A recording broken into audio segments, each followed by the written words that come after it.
na nga naman, ano? O, sige, papasukin na natin ang Puksaan na Sagahan! Puksaan sa agahan! Puksaan sa agahan! Puksaan! Eto na nga. Ang katanungan kasi na ating nabunot. Kapansin-pansin, out of 10,000 senders ay si Aida. Si Aida o si Lorna o si Pe. O pare ko, pare ko.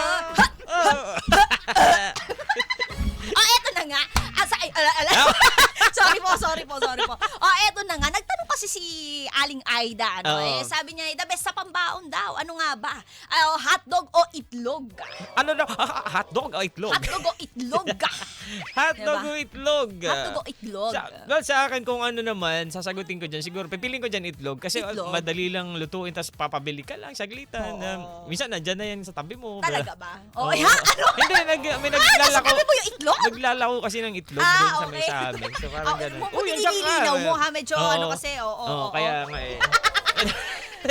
Sa akin hotdog talaga, masarap, tapos Masarap, may iba't ibang kulay. Pwede mo Oo, piliin, pula o brown. Oo, may iba't ibang kulay, may iba't ibang flavor, then minsan may cheese. Oo, Di ba? Yung diba? paghiwa mo, may lumalabas. Oo, cheese. Actually, gusto ng mga bata yung Oo, may yung cheese, no? di ba? Para hindi boring yung flavor. Oo, kasi pagka inano mo sa akin, parang inahanap nila yung cheese. Oo, Parang, at saka alam mo yung yun, classic, parang ganun. Bilang matipid din kasi ako sa ulam, yung isang hotdog, okay na sa akin yun. Oo. Tapos dalawang kanin. Yun. Diba? Isang hotdog. Oy, solve na yan. Kasi yung iba, yung napapansin ko, hinahanap ko, napaka-talented ng isang binibilan natin may pansit na sobrang ninipis ng pagkakakat ng mga hotdog. Oo. Pero paano kaya nagagawa nila Tapos yun? nagagawa nila Tapos, flour. Oo, yung isang hotdog siguro yun. Oo, isang hotdog, pero nagagawa nila Galing isang ng talent. bilaong flour. Hindi, iniisip ko, paano kaya may tutorial kaya?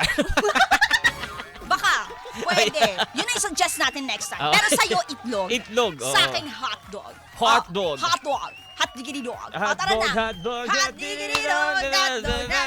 Ay, nanonood ka din doon. Oo naman, no? Yung Siyempre, nasa Mickey TV. Mouse Clubhouse. Oo, yung nakadab na Tagalog kasi wala kaming cable. Oo, wala, narinig ko lang din naman. Eto na nga. Napanood ko kasi noon, Hackpin, Princess Sarah, Oo, Sedi. Yan ang kwento ni Sir Aris yan. Talaga Tapos ba? Sir Masyado ka naman mabait sa choices mo.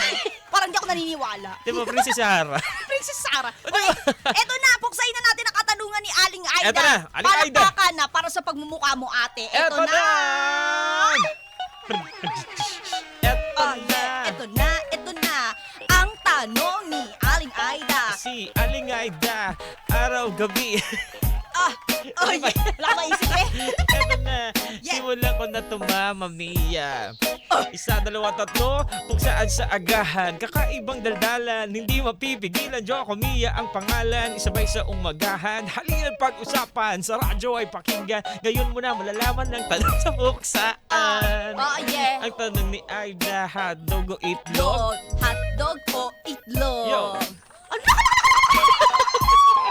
Mama Mia, anong say mo dito? Let's go! Ito na, in a 3, 2, 1. Lunes na naman at sakto pasukan ang mga nanay. Tarantadoodles na naman. Hey! Hotdog o itlog, ipapabaon di malaman. Halika sagutin natin yan sa puksaan. Hey! Bata pa ako, hotdog na ang baon ko. Pati mga kaklasiko, ito ang kanilang paborito. Hey! Isang dangkal pa lang, sob talaga sikmura mo. Pati na rin ng tropa mo, mabubusog sa baon mo. I go for hotdog, mas masarap kaysa itlog. Ha ha ha! Hotdog! Hotdiggity dog! Oh yeah! At dinididong. Yun lang ang masasabi ko! Eto na. Hotdog o itlog. Ako naman, para sa akin, Yeah. eto sa tanong mo, Aida. Pumili daw kami kung hotdog o itlog. Alin sa dalawa kailangan pumili ng isa. Yeah. Para lang sa akin ang sagot ko sa tanong mo. Mabilis lutuin na pambaon abot hapon. Kahit napiliin. Sige. Kung pipiliin mo itlog, kung may sold na sold, pwede mong ilaga o kaya naman prituin. Yes. Nasa sayo pa rin kung anong gusto mong gawin. Basta lang ang sa akin madali itong baunin. Sa trabaho sa eskwela, itlog ang laging bida. Sa trabaho sa eskwela, itlog ang laging bida. Mura lang ito pero siguradong masustansya. Pagkuhain ng itlog, ikaw ay lulusog. Hindi mo problema, madali pang mabusog. Hindi nasasakit ang tiyan na tila na usog. Dahil nga malupit ka at kinain ng itlog. Ito na ang aking sagot dyan. Alam ko ito na aking itlog. Naglakad ng itlog. O, eto sa'yo, eto sa'yo! O, eto, meron kang itlog! Itlog sa'yo! Itlog sa lahat. Yun. Uy, Eto na nga. Ang ganda ko kasi pinili din ni Chris sumuk, subulaw. Oo. Sabi niya, itlog sa akin, Paps. Itlog. Uy, may pumili Oo. si Tupe ha, si Christopher Tupe? Libunaw. Sabi niya, wala sa choices natin eh. Sabi Wala. niya, I go for caviar. Wow! Wow, apa ka? Spell!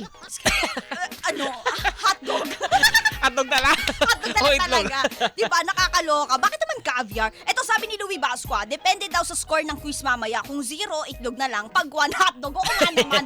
Pag 10, edi parehas. Hotdog Oo, at di ba? itlog. Pwede yun, di ba? Oo. Pagsamahin kung medyo hirap ka pumili, pagsamahin mo. I love it. Very visual learner si Oo. Louie Basco. Tama, ha? tama. Isipin mo sa lahat ng tao siya na nakaisip nun. Oo, at ikaw lang yung magkakayang mag-isip ng gano'n.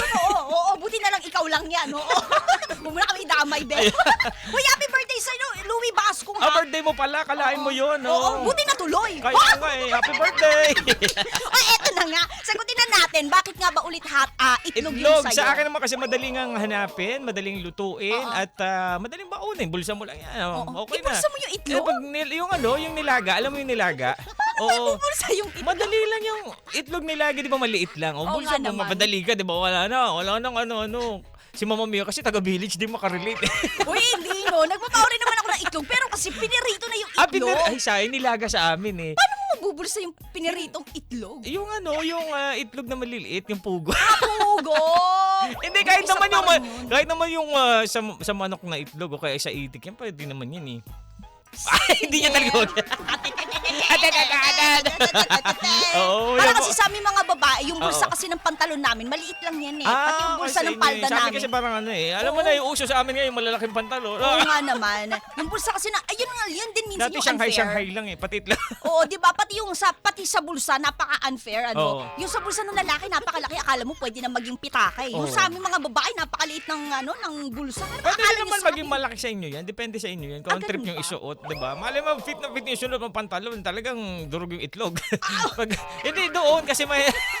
Kasi kami nilagang itlog. Pero wag maluwag, di at least yung itlog. Linawin okay. mo! Hindi, di ba? Kasi nga may shell yun. Pag nilaga. Oo nga naman, Abot delikado. hanggang hapon yan. Pag nilaga mo, kahit di mo makain ng umaga, Sa akin pwede talaga, pa sa hapon. pwede kasing hotdog. Alam mo yung hotdog, pwede rin kasi siya sa tinapay eh. Di Oo ba? naman. Lagyan mo lang ng ketchup o kaya ng mayonnaise. Oo. Abay, solved na. Kahit hindi ka magkanin. Pero yung mga bata kasi gusto nila, o kaya yung mga magulang, gusto nila magkakanin yung mga anak Oo. nila para busog talaga, sure na hindi magugutom. Eh, syempre, pag hotdog kasi, isa lang mo lang yan sa sa kawali eh. Eh, saka i-defrost mo pa kasi pagka yung itlog di mo na i-defrost, papasagin mo. Sa bagay, may point Pero ka naman. anyway, Pero wala hindi, naman yan. hotdog pa din. Pwede naman yun eh. Oo. Wala naman problema. Yung wala naman mahirapan ka pumili. Di pagsabayin mo. Totoo. Diba? At saka, puro itlog na lang tayo everyday. O di ba? Hindi Oo. naman pwede puro hotdog, puro itlog. Dapat Oo. gagawin mo, pagsamahin mo. Pwede rin naman. Ganun pa din. Oo nga naman. Para may variety. Tama, Ganon. oo. Iba't Oo. ibang klase ng itlog at iba't ibang, merong organic. Oo, at iba't ibang klase ng hotdog. tama, oo. May cheese, may kulay brown. Tama naman. Oo, may jumbo, merong Maliit na. Cute bite size? Ay, Oo, bite diba? size, cute Yung mga size. ganun. Cute size, Ayan, mga so ganun. ayan na nga, usapang almusal. Siyempre, happy almusal time sa mga ka-vibes natin dyan. Totoo. Na talaga mga, lumalanta kayo ng hotdog tsaka itlog. Ano mong luto yan? Oo, at Maganda least diba umaga. meron kang kinakain, yan ang mahalaga, Tama. diba? Yung iba nga walang mabaon. Diba? O, ayan na, sa mga kids din, sa mga estudyante, kung sobra-sobra naman ang inyong baon, why not share with your classmates? Oo, Ganun. sharing is caring. At yan nga ang turo sa atin ni Lord. Kaya naman, nadamay na si Lord. Nadamay na si Lord. Nadamay na naman si Lord, Diyos ko po. Ayan na. Oo nga naman, oo, di ba? Huwag niyo Oo. rin kalilimutan, maging mindful din o maging, Tama. maging matuto makiramdam Oo. sa iyong paligid. Di ba, malay mo, first day of school, may classmate ka na, hindi naman pala talaga, hindi, happy 5, talaga. 4, 3. Tao ba to? Hindi, I mean, wala Hindi. talaga siyang Oo. pambaon, di ba? Ay, mga ganun. So, Kung- dapat maging ka din. Totoo. Kung sobra yung baon, ibigay mo na lang din sa iyong Oo, friend. O sa iyong sharing is classmate. caring. Totoo. Tandaan mo yan. Bata pa lang tinuro na sa'yo at bata pa lang ganyan ka na. Oo, bata pa- Nag-share ka na. Ituloy mo yan. Totoo yan. Kaya yan mga ka-vibes, kayo ba, ano ang hirit nyo dito? Ano ang mas napupusuan ninyo? Kung ikaw si Ate Aida, ano ang mas ipapabaon mo sa anak mo? Tama. Hotdog o itlog? Tama. Good Abay, morning, Aida. Oo, good morning sa'yo, Ate Aida. At sa iyong kakanin. O, ayan, Tita Aida's kakanin.